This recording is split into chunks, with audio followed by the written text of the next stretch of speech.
প্রিয় দর্শক, পুরো দুনিয়াটা যেন এলোমেলো হয়ে যাচ্ছে।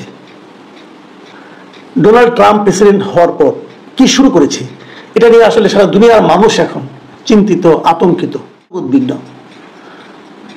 ট্রাম্পের কারণে গাজায় কি হচ্ছে, হাজার হাজার মানুষ মারা যাচ্ছে, এই সমস্ত ছবি আমরা সোশ্যাল মিডিয়ায় দেখি। আমাদের কিছু করার থাকে না।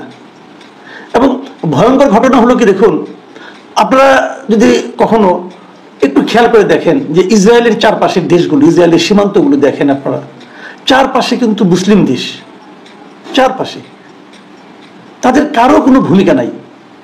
আমরা দূরবর্তী দেশ হওয়া সত্ত্বেও আমরা কিন্তু আমাদের মতো প্রতিবাদ করছি। সেই প্রতিবাদ করতে যে এলোমেলো কাজ করছি, ভুলভ্রান্তি হচ্ছে, কিন্তু প্রতিবাদ তো হচ্ছে। এটা একটা দিক গেল। আবার উল্টো দিকে দেখেন, ট্রাম্প নতুন একটা শুল্ক, পাল্টা শুল্ক নীতি ঘোষণা করেছেন, যিনি সারা দুনিয়ার মানুষের উপর শুল্ক বাড়াচ্ছেন। যারা তাদের দেশে পণ্য পাঠায় তাদের উপর বাড়তি শুল্ক দিচ্ছে, এবং তার মাধ্যমে কিন্তু পৃথিবীর সমস্ত দেশে একটা এলোমেলো অবস্থা তৈরি হয়ে গেছে। আমাদের দেশেও আমাদের গার্মেন্টসগুলো এখন বন্ধ হওয়ার উপক্রম হয়েছে। কারণ গার্মেন্টসগুলোতে যে আগে যেভাবে পাঠাতো তার উপর 37%, আরো 37% অতিরিক্ত শুল্ক দিতে হবে এখন। এই শুল্ক দিলে পরে এই পণ্যকে ওখানে যাবে, পাঠাতে পারবে, আমরা পাঠাতে পারবো? আমরা কি সেই প্রতিযোগিতায় টিকে থাকতে পারবো? অত টাকা যদি খরচ করতে হয়, তাহলে আমাদের এখানে যদি গার্মেন্টসগুলো বন্ধ হয়ে যায়, তাহলে আমাদের যে বিপুল সংখ্যক লক্ষ লক্ষ শ্রমিক গার্মেন্টসে চাকরি করেন, আপনি প্রত্যেকজন শ্রমিকের সঙ্গে 4-5 করে লোক ধরেন, ফ্যামিলি মেম্বার। কি ভয়ঙ্কর অবস্থায় আমরা পড়তে যাচ্ছি। অর্থনীতির এই যে দুরবস্থা, এক্ষেত্রে আমাদের কি করণীয়, এটা কিন্তু একটা বিশাল একটা প্রশ্ন।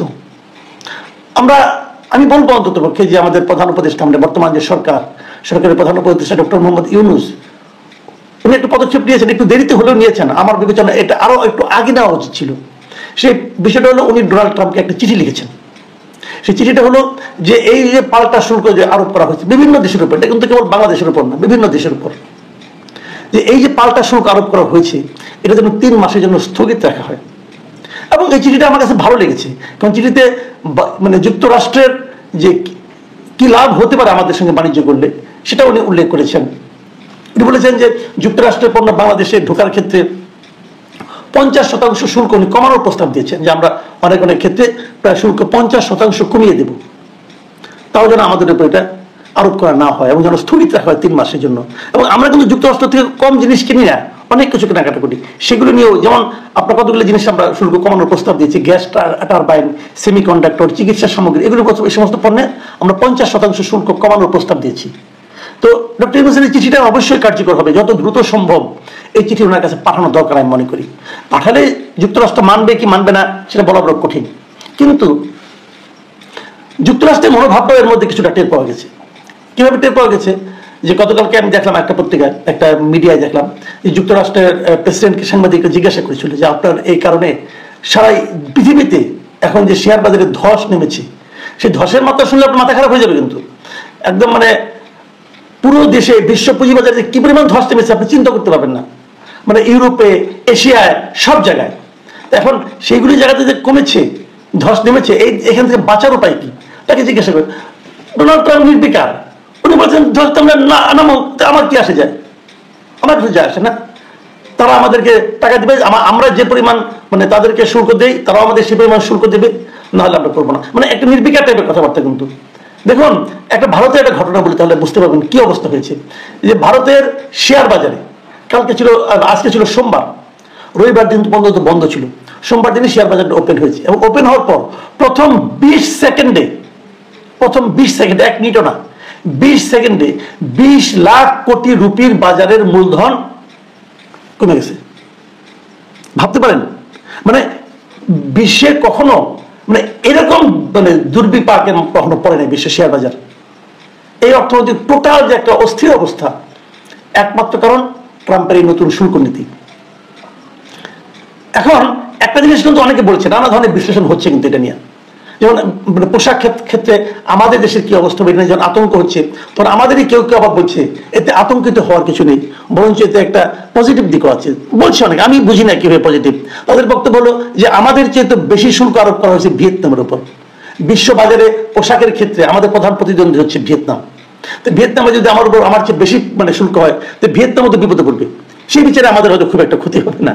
তো এগুলো এক ধরনের যুক্তি, আমি জানি না আলটিমেটলি কি হবে, কিন্তু আমাদের ভরসা করে থাকতে হবে কিন্তু ডক্টর মোহাম্মদ ইউনূসের এই চিঠি, এই চিঠির উপর। কারণ আমি এখন মধ্যে যতটুকু বুঝেছি, পৃথিবীর প্রায় 50টিরও বেশি দেশ এরই মধ্যে ডোনাল্ড ট্রাম্পের সঙ্গে যোগাযোগ শুরু করেছেন, আলাপ আলোচনা শুরু করেছেন যে কিভাবে কমানো যায়। আমার কেন যেন ধারণা ট্রাম্প আসলে এটাই চেয়েছিলেন, পৃথিবীর সব দেশকে সে তার কাছে নিয়ে এসেছে, তোমার উপরে মেরে দিলাম, এখন তুমি আমাকে কতটুকু ছাড় দিবা এটা বলো। এখন সে সবাই তার কাছে যাচ্ছে, যে আলোচনা করছে, বোঝানোর চেষ্টা করছে যে ভাই আমরা আপনাকে ছাড় দিব, আমাকে আপনাদের পণ্য আমাদের এখানে আরো কম পয়সা ঢুকতে পারবে, আমাদেরটা আপনারা ঢুকতে দেন। আমার ধারণা এটা ডোনাল্ড ট্রাম্পের একটা কৌশল, এবং সেই কৌশলের কিন্তু পার্ট আমাদের এই চিঠি, ডক্টর ইউনূসের এই চিঠি সেই কৌশলের একটা অংশ হিসেবে হয়তো বিবেচিত হবে। কিন্তু একটা সমস্যা আছে, সমস্যা হলো এখানে কিন্তু ব্যক্তিগত সম্পর্ক একটা গুরুত্বপূর্ণ বিষয়। ভারত কিন্তু অনেক আগে থেকেই এই যে তাদের শুল্ক বৃদ্ধি করছে তারা জানতো, এবং সবাই জানতো, ডোনাল্ড ট্রাম্প শুরু থেকে বলছিল। ভারত কিন্তু আগের থেকে নানা ধরনের দেন দরবার শুরু করেছিল, এবং তারা কিন্তু ঔষধ রপ্তানির ক্ষেত্রে কিন্তু এক ধরনের ছাড় পেয়েছে। আমরা আগে থেকে অতটা শুরু করিনি, আমাদের আরো আগে থেকেই শুরু করা উচিত ছিল। তারপরে যখন ডোনাল্ড ট্রাম্পের সঙ্গে চিঠি যখন লিখেছেন ডক্টর ইউনূস, দেখা যাক কি হয়। কিন্তু আমি ব্যক্তিগতভাবে আমার এই জায়গাটা একটু শঙ্কা আছে এই কারণে, সেটা বলে আমি আলোচনাটা শেষ করবো। শঙ্কাটা এই জায়গায়, ডক্টর ইউনূসের সঙ্গে কিন্তু ডোনাল্ড ট্রাম্পের ব্যক্তিগত সম্পর্ক ভালো নয়। এটা একটা আমাদের নিয়তি বলবো আমরা, নিয়তি এই কারণে যে ডক্টর ইউনূসের সঙ্গে সম্পর্ক ভালো হলো ডেমোক্রেটদের, মানে হিলারি ক্লিন্টন, বিল ক্লিন্টন, হ্যাঁ, অথবা আপনার ওবামা, এদের সঙ্গে তার সম্পর্কটা ভালো, বাইডেন, এদের সঙ্গে ডক্টর ইউনূসের সঙ্গে সম্পর্কটা ভালো। এবং এদের যেহেতু প্রতিদ্বন্দ্বী ডোনাল্ড ট্রাম্প, এবং ডোনাল্ড ট্রাম্প কিন্তু ডক্টর ইউনূসকে লক্ষ্য করে বিভিন্ন সেমিনারে ওনাকে মাইক্রো ক্রেডিট গাই হিসেবে মানে আপনার অভিহিত করে টিটকারিমূলক কথাও বলেছিলেন। তো সেগুলো অবশ্যই মনে রাখে না, আমরা আশা করবো মনে রাখবেন না। আমরা আশা করবো ডক্টর ইউনূস তার ক্যারিসমেটিক আচরণের মাধ্যমে হয়তো এটা একটা সমাধান করতে পারবেন, আমরা প্রত্যাশা করি। কিন্তু শেষ পর্যন্ত কি হবে সেটা হলো দেখার বিষয়। যদি এক্ষেত্রে সাফল্য না আসে, তাহলে কিন্তু আমাদের সামনে বড় ধরনের একটা বিপর্যয় অপেক্ষা করছে।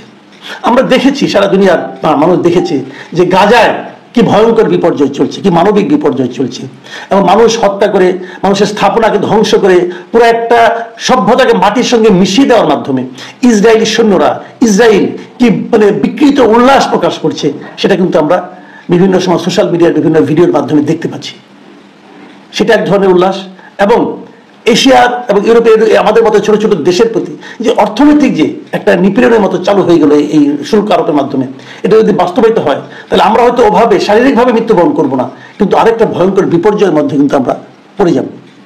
এর মধ্যে কোনো রাজনীতি খুঁজে লাভ নেই। ধনী এবং গরিবের মধ্যে যে বৈষম্য, সেটাই হলো এখানে মূল কারণ। এখানে অন্য কোনো রাজনীতি, আওয়ামী লীগ বিএনপি খুঁজে দরকার নাই, কিন্তু আমরা সবাই মিলে যেন এটাকে ওভারকাম করা যায়, কিভাবে এই বিপর্যয় থেকে আমরা বেরিয়ে আসতে পারি, সেদিকে আমাদের চেষ্টা করতে হবে।